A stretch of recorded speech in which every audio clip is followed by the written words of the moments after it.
स्वागत है आपका एक बार फिर हमारे YouTube चैनल सोलह क्लासेस पे। हम लोग क्लास 9 के ज्योग्राफी में चैप्टर 2 को पढ़ रहे हैं, भारत की भौतिक स्वरूप, जिसमें हमारा पहला टॉपिक हम लोग पढ़े थे हिमालय पर्वतमाला और हिमालय पर्वतमाला अन्य चीज़ों के बारे में। आज हमारा टॉपिक है उत्तर भारत का मैदान। उत्तर भारत का मैदान। आप लोग को याद होगा कि हम लोग लास्ट क्लास में हम लोग जो टॉपिक को बांटे थे उसमें था उत्तर और उत्तर पूर्वी पर्वतमाला, जिसको हम लोग लास्ट क्लास में कवर कर लिए हैं। आज का टॉपिक है उत्तर भारत का मैदान। उसके बाद हम लोग प्रायद्वीपीय पठार, भारतीय मरुस्थल, तटीय मैदान और द्वीप समूह को देखेंगे। तो आज हम अपने टॉपिक की तरफ आगे बढ़ते हैं। उत्तर भारत का मैदान आप देख रहे होंगे अपने स्क्रीन पे। बांगर और खादर के बारे में भी बताया गया। मैदानों का वर्गीकरण करेंगे हम लोग। उत्तर भारत के मैदान में विस्तार, प्रकार और महत्व को हम लोग देखने का प्रयास करेंगे और चीज़ों को समझेंगे। तो शुरू करते हैं आज का क्लास हम लोग। उत्तर भारत का विशाल मैदान, भारत का हृदय स्थल। सिंधु, गंगा, ब्रह्मपुत्र नदी के गोद में पला बढ़ा मैदान केवल भौगोलिक दृष्टि से विशाल है, बल्कि भारतीय सभ्यता, संस्कृति और अर्थव्यवस्था की नींव रखता है। तो आप जान रहे होंगे कि सिंधु नदी, ब्रह्मपुत्र नदी और गंगा नदी तीनों से बहा कर लाए गए जो जलोढ़ निक्षेप हैं, उससे निर्माण हुआ है मैदान का। इस मैदान की पूरब से पश्चिम लंबाई 3200 किलोमीटर, पूरब से पश्चिम की लंबाई 3200 किलोमीटर। अब मान के चलिए 3200 किलोमीटर, 3200 किलोमीटर, पूरब से पश्चिम की लंबाई 3200 किलोमीटर है। और इसकी औसत चौड़ाई का बात करें लगभग 150 से 300 किलोमीटर के बीच है। इसकी चौड़ाई अगर माने लगभग 150 से 300 किलोमीटर के बीच है। उत्तर दक्षिण में इस मैदान को 3 भागों में हम लोग बांटेंगे। पहला बांटेंगे भावर, आगे आपको सब नज़र आएगा, बस हम आपको एक रोड मैप तैयार कर रहे हैं। भावर, दूसरा आएगा तराई और तीसरा आएगा जलोढ़। फिर जलोढ़ को भी हम लोग 2 भागों में बांटेंगे। जलोढ़ होगा यहाँ पे खादर और वांगर, खादर और वांगर। आगे बढ़ते हैं। उत्तर भारत का मैदान का एक परिचय हम लोग देखते हैं। यह मैदान सिंधु, गंगा, ब्रह्मपुत्र नदी के लाखों वर्षों से लाए गए जलोढ़ निक्षेप से निर्मित हुआ है। यह विश्व का सबसे बड़े और उपजाऊ मैदानों में से एक है, जो भारत की कृषि और आबादी का मुख्य धारा है।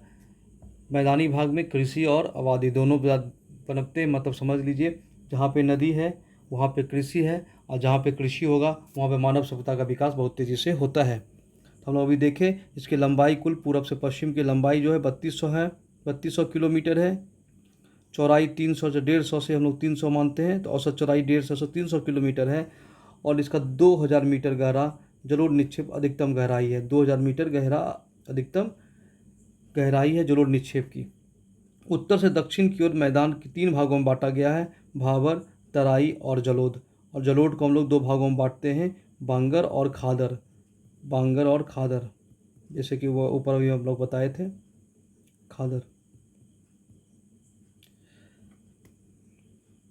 मैदान के 3 भाग भावर, तराई और जलोढ़ मैदान पड़ते हैं। भावर यह शिवालिक पर्वत के समानांतर फैली 8 से 10 किलोमीटर चौड़ी पट्टी है। हिमालय से निकलने वाली नदियाँ यहाँ बड़े बड़े कंकर और बोल्डर जमा करती हैं। कई नदियाँ यहाँ पे भूमिगत हो जाती हैं, मतलब लुप्त हो जाती है। मतलब ये जो निकलता है जब शिवालिक रेंज से, तो अपने साथ जैसे ये पहाड़ के क्या आप शिवालिक रेंज से नीचे उतर रहा है जैसे नदियाँ यहाँ से, तो क्या करता है, पहाड़ को काटते काटते बड़े बड़े कंक्रीट बोल्डर को लेके आता है, जमा कर देता है। जहाँ पे इसका होगा जमा पे कर देता है। और यहाँ पे कभी कभी क्या होता है, नदियाँ यहाँ पे छिप जाती हैं, विलुप्त हो जाती है, इसी में बड़े बड़े बोल्डर में विलुप्त हो जाती है। तो यही होता है, यहाँ पे कई नदियाँ भूमिगत और लुप्त हो जाती हैं। समझ रहे भावर क्या है, शिवालिक पर्वतमाला के गिरिपाद में है।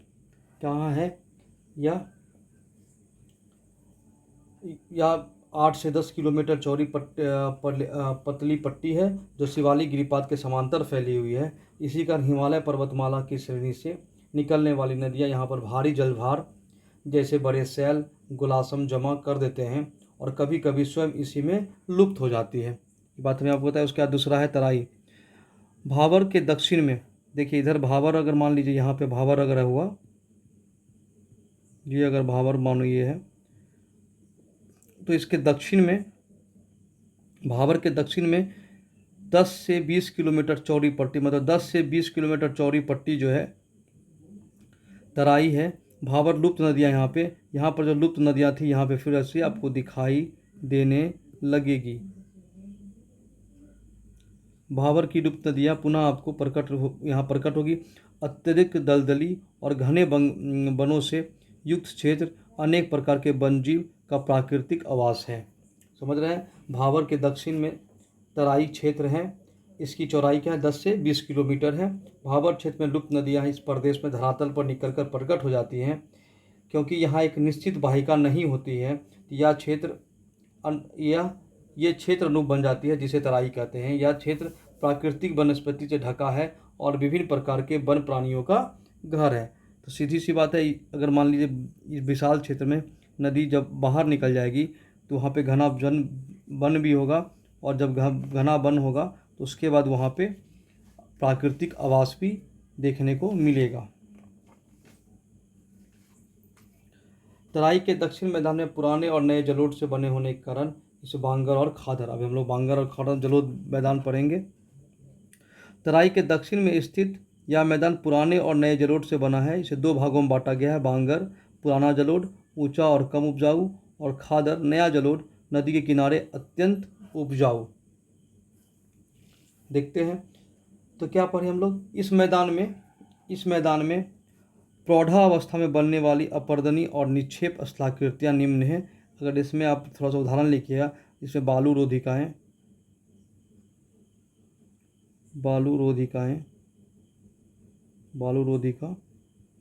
विसर्प, गोखुर झील,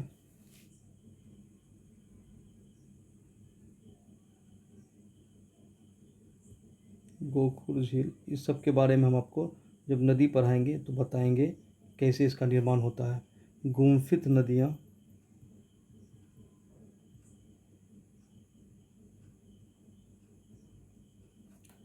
इत्यादि इसमें पाए जाते हैं।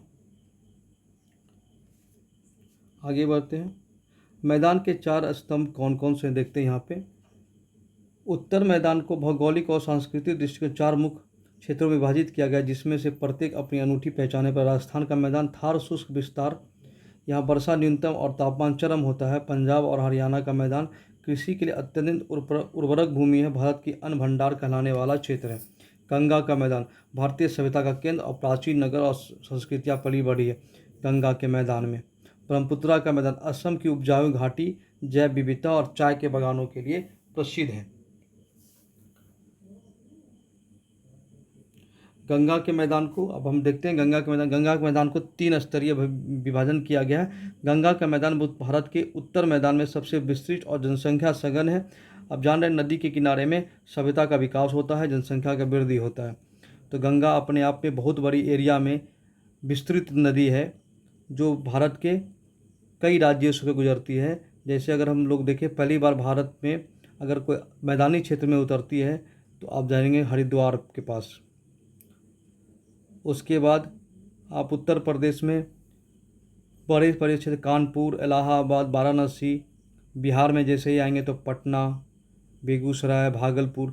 तो विशाल क्षेत्र में फिर वेस्ट बंगाल, विशाल क्षेत्र में गंगा फैला हुआ है, जिसके कारण इसमें विस्तृत मैदान भी है और मैदान के साथ साथ उपजाऊ भूमि और जनसंख्या, सघन जनसंख्या यहाँ पे है। तो ऊपरी गंगा पढ़ते कौन कौन से 3 भाग। यमुना के संगम से शुरू होकर यह उपजाऊ जलोढ़ मिट्टी समृद्ध है। हरियाणा, पश्चिम उत्तर प्रदेश इसका मुख्य हिस्सा है। बिहार मध्य में क्या है, बिहार और पूर्वी उत्तर प्रदेश का क्षेत्र जो बाढ़ प्रवण मैदान इलाका, यहाँ नदियाँ बार बार अपने मार्ग को बदलती है। निचला है पश्चिम बंगाल में फैला हुआ है। विश्व की सबसे बड़ा डेल्टा का निर्माण सुंदरवन डेल्टा, जो बंगाल खाड़ी में। तो विश्व का सबसे बड़ा अगर डेल्टा आपसे कोई पूछेगा तो इसको स्टार मार्क कीजिएगा, तो कौन होगा? सुंदरवन डेल्टा। इसको नोट डाउन जरूर कर लीजिएगा। अब ब्रह्मपुत्र घाटी को देखते हैं। ब्रह्मपुत्र घाटी नदियों का द्वीप संसार, विश्व का सबसे बड़ा नदी द्वीप माजुली इसी ब्रह्मपुत्र नदी पे ही है। तो ब्रह्मपुत्र घाटी हिमाचल और हिमालय पठार के बीच स्थित एक सकरा लेकिन अत्यंत उपजाऊ मार्ग है। या उत्तर पूर्व भारत की जीवन रेखा मानी जाती है। सकरा भौगोलिक मार्ग हिमालय और मेघालय पठार के बीच बसा यह घाटी मार्ग अत्यंत ही राजनीतिक और जैविक दृष्टिकोण से समृद्ध है। नदियों द्वीप की अनोखी स्थलाकृति माजुली विश्व की सबसे बड़ा नदी द्वीप, ये इंपॉर्टेंट है। विश्व का सबसे बड़ा नदी द्वीप अगर कोई पूछा है तो माजुली है, जो ब्रह्मपुत्र नदी के द्वारा बनाया गया। इसको नदी द्वीप, नदी जिला भी घोषित किया गया है। इसी घाटी में स्थित है। ब्रह्मपुत्र नदी धारा नियंत्रण नए द्वीप बनाती है और मिटाती भी है। सीधी बात है, बहुत विशाल जल क्षेत्र है इसका। तो क्या होता है, नदी द्वीप बना रही भी है और इसको मिटाती भी है। जब जल क्षेत्र ज़्यादा हो जाए तो नदी क्या हो, जलमग्न हो जाएगा या टूट जाएगा, जिससे नदी द्वीप खत्म भी हो जाएगा। लेकिन जैसे जैसे पानी कम होगा, उभरेगा, तो नदी द्वीप बन जाएगा। देख लें यहाँ पे आप देख रहे हैं, नदी के बीच में एक स्थल भाग है, उसी को हम लोग नदी द्वीप कहते हैं। तो विश्व का सबसे बड़ा नदी द्वीप अगर आपसे कोई पूछेगा तो आप फटाक से बता सकते हैं माजुली। उत्तर पूर्वी जीवन रेखा, चाय बागान, धान की खेती, जैव विविधताओं के लिए प्रसिद्ध यह घाटी असम की अर्थव्यवस्था का आधार है। कई बार ब्रह्मपुत्र नदी असम ऐसे क्षेत्रों में प्रबल बाढ़ लाती है, जिससे जीवन बहुत अस्त व्यस्त हो जाता है। कृषि और सभ्यता का संगम, भारत का अन्न भंडार, यह मैदान देश की 1/3 भूभाग में फैला हुआ है, जो लगभग 40% अधिक भारत की आबादी निवास करती है। उर्वरक, जलोढ़ मृदा, अनुकूल वातावरण इसे कृषि के क्षेत्र में प्रमुख बनाता है। भारत के प्रमुख कृषि क्षेत्र रूप में बनाता है, जैसे गेहूँ, चावल, गन्ना, दलहन पर प्रमुख फसलें। सिंचाई के लिए नहरें और नलकूप का विशाल जाल। हरित क्रांति का जन्मस्थल पंजाब और हरियाणा। हरित क्रांति। सभ्यता का क्रमिक विकास, कई बार हम आपको बताएं नदी के किनारे ही सभ्यता का विकास होता है। किसी भी सभ्यता का विकास में नदी का बहुत बड़ा योगदान है। अगर आप एंशियंट हिस्ट्री में हड़प्पा सभ्यता को पढ़ेंगे तो सिंधु नदी रावी नदी के तट पे ही हुआ था। अगर आप वर्ल्ड हिस्ट्री में जाएंगे तो मिस्र नदी के किनारे नील सभ्यता का विकास हुआ था। और मेसोपोटामिया सभ्यता का विकास दजला और फ्रात नदी के किनारे हुआ था। इसलिए सभ्यता के विकास में नदी का बहुत बड़ा योगदान है, मैदानी क्षेत्र का बहुत बड़ा योगदान है। यह मैदान सिंधु घाटी सभ्यता से लेकर वैदिक काल, मौर्य युग, गुप्त साम्राज्य और मुगल काल तक हर युग में भारतीय सभ्यता का केंद्र रहा है। आज यह आधुनिक शहरी केंद्र, औद्योगिक गलियारा का और शिक्षा के संस्थानों का घर, प्राचीन एवं आधुनिक का सेतु रहा है। सीधी सी बात है, प्राचीन भारत और वर्तमान भारत जो आधुनिक भारत है, इसके सेतु का काम कौन कर रहा है? यही उत्तर भारत का मैदान कर रहा है। भौगोलिक विशेषताएं और चुनौतियां भी कुछ, जब विशेषताएं आती तो कुछ चुनौतियों के साथ लेके आती है। तो उर्वरक, जलोढ़ मिट्टी, बांगर पुरानी, ऊंची और कम उपजाऊ, और खादर नई, निचली और अत्यंत उपजाऊ, दोनों प्रकार की मिट्टी कृषि के लिए महत्वपूर्ण है।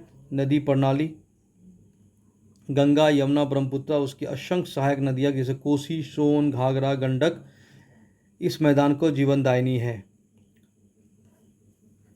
बाढ़ का जोखिम, बिहार और असम में वार्षिक बाढ़ एक गंभीर चुनौती है। कोसी नदी बिहार का शोक कहा जाता है। सही बात है, कोसी नदी बिहार का शोक कहा जाता है। क्यों कहा जाता है? जब कोसी नदी उद्गम स्थान से नेपाल से निकलती है तो सीधे भारत में मैदानी भाग में जैसे ही पहुँचते अपने साथ बहुत ज़्यादा गाद लेके आती है, सिल्ट लेके आती है, जिसके कारण वो अपने रास्ते को खुद अवरुद्ध करती है और नया रास्ता बनाती है। जिस भी रास्ते पे जाती है इतना तेज़ प्रवाह होता है कि वहाँ मिट्टी को काटती जाती है, गाँव का गाँव तबाह हो जाता है। इसलिए कोसी नदी को बिहार का शोक कहा जाता है। ये क्वेश्चन आता है कि कोसी नदी को बिहार का शोक क्यों कहा जाता है? जब नदी अववाद स्वरूप पढ़ाया जाएगा, नदी चैप्टर पढ़ाया जाएगा, इसमें आपको कोसी नदी के बारे में विस्तृत चर्चा किया जाएगा, बताया जाएगा कोसी नदी कहाँ से निकलती है और क्या क्या दुष्परिणाम बिहार में उसका होता है। डेल्टाई बदलाव, सुंदरबन का डेल्टा जलवायु परिवर्तन के कारण समुद्र स्तर बढ़ रहा है, जिससे भूमि क्षरण और लवणीकरण का समस्या बढ़ रही है। सुंदरबन का डेल्टा बिहार विश्व का सबसे बड़ा नदी डेल्टा है सुंदरबन का। अब देखिए, शहरीकरण और विकास का आधार, उत्तर के मैदान न केवल कृषि बल्कि शहरीकरण, व्यापार और औद्योगिक विकास के लिए भी आदर्श भूमि मानी जाती है। ऐतिहासिक शहरी केंद्र, दिल्ली, कोलकाता, बनारस, पटना, लखनऊ जैसे शहर हजारों वर्षों से सत्ता और व्यापार और संस्कृति का केंद्र रहा है। परिवहन का जाल। परिवहन का जाल क्या है? भारत का सबसे सघन सड़क नेटवर्क इसी मैदान में फैला हुआ। राष्ट्रीय राजमार्ग और रेल मार्ग यहाँ से होकर गुजर रही है। औद्योगिक आधार।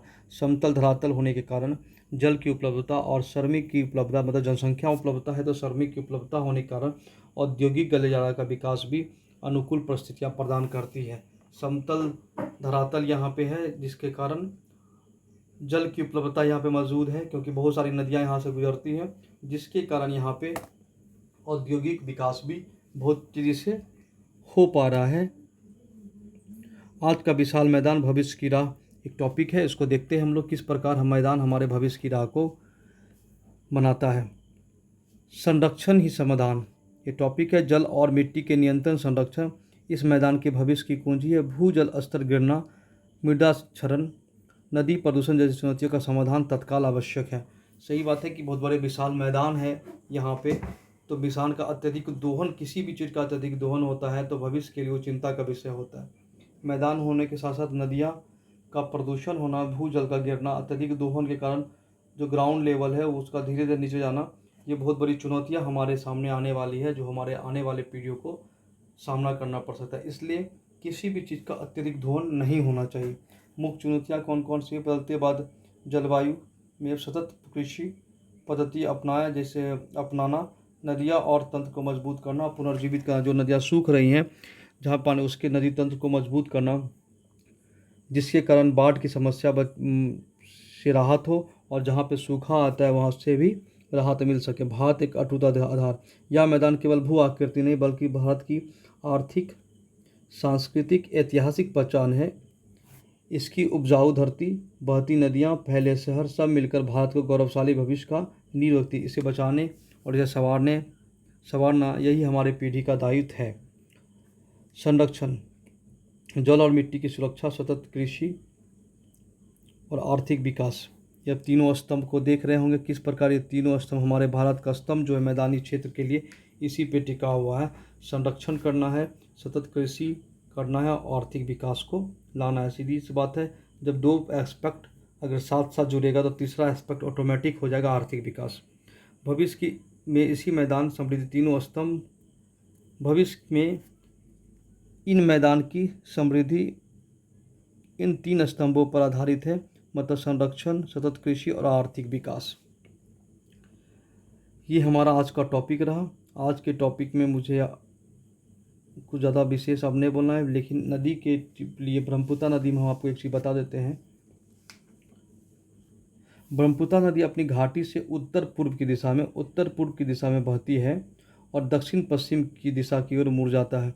यहाँ पे से जब नदी में पढ़ाएंगे तो अब हमको बताएंगे कैसे सदिया से ध्रुवी तक असम में आता है, उसके बाद ये बांग्लादेश की ओर चला जाता है। इस प्रकार से नदी बांग्लादेश की ओर चला जाता है, यहाँ पे यू शेप बनाता है। परंतु बांग्लादेश में प्रवेश करने से पहले ध्रुवी के पास यह दक्षिण की ओर मुड़ता 90 डिग्री का कोण बनाते हुए, यहाँ पे देख रहे हैं सदिया से इधर से जैसे ही घूमता है असम में सदिया से ध्रुवी तक इसका विस्तार होता है, सदिया से ध्रुवी तक विस्तार, और यहाँ 90 डिग्री का घूमता है और ये बांग्लादेश में प्रवेश कर जाता है। ये हम आपको बताना भूल गए थे ब्रह्मपुत्र नदी में। इसको देख लीजिए। बाकी नदी जब पढ़ाएंगे, अब बात स्वरूप पढ़ाएंगे तो विस्तार रूप से गंगा नदी, सिंधु, ब्रह्मपुत्र, उसकी सहायक नदियाँ सबको पढ़ाया जाएगा। ये आज हमारा टॉपिक रहा, इसको आप पढ़ लीजिएगा, इंपॉर्टेंट चीज़ को नोट डाउन कीजिएगा। क्वेश्चन आपको आ सकता है। क्वेश्चन आपको इस प्रकार से आएगा कि आप एक क्वेश्चन तो आ गया, आप खादर बांगर में अंतर स्पष्ट कीजिए। खादर और जलोढ़ मिट्टी में खादर और बांगर में अंतर स्पष्ट कीजिए, तो ये क्वेश्चन ये आ सकता है। अब आपसे क्वेश्चन ये टॉपिक से उत्तर का विशाल मैदान किस प्रकार हमारी आर्थिक और भौगोलिक दृष्टि को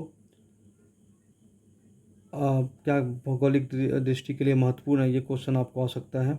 मैदान के तीन प्रमुख भाग, भाबर किसे कहते हैं, तराई किसे कहते हैं, जलोढ़ मैदान किसे कहते हैं, ये क्वेश्चन है। सब क्वेश्चन को आप जरूर नोट डाउन कीजिएगा। नोट डाउन करते क्वेश्चन का आंसर ढूंढने का प्रयास कीजिएगा, और लगता है कि कोई आपकी किताब का भी क्वेश्चन बनाइएगा तो इससे एक दो क्वेश्चन आपको मिल जाएगा।